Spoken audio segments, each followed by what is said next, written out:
এরপরের প্রশ্ন, আমার একটা মেয়েকে পছন্দ হয়েছে কিন্তু ইস্তেখারা করে দেখেছি সংসার বেশি দিন টিকবে না, এই অবস্থা আমি কি করব? ভাই, ইস্তেখারা করে আপনি কিভাবে বুঝলেন সংসার বেশি দিন টিকবে না? এই ইস্তেখারাটা আমাকে একটু শিখিয়ে দেন ভাই। এত পাওয়ারফুল এবং একেবারে প্রোয়েক্টিভ ইস্তেখারা, যে রেজাল্ট একেবারে হাতে নাতে, বেশি দিন টিকবে না সেটাও আপনি জানতে পারলেন। এই ইস্তেখারা সিস্টেমটা শিখিয়ে দেন, আমরা যুবকদের বলি সবাই করুক।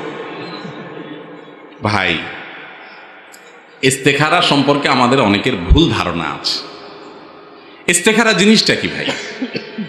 ইস্তেখারা শব্দের অর্থ হলো কল্যাণ কোথায় আছে সেটা খুঁজে বের করার জন্য দোয়া করা, কল্যাণ প্রার্থনা করা। ইস্তেখারা বাবে ইস্তেফালের মাজদার, ওলামায়ে কেরাম, মাদ্রাসার ছাত্ররা বুঝবেন, মানে হলো খায়ের বা কল্যাণ চাওয়া। ইস্তেখারা একটা দোয়া, মানে কল্যাণ চাওয়া, ভালো কিছু চাওয়া আল্লাহর কাছে।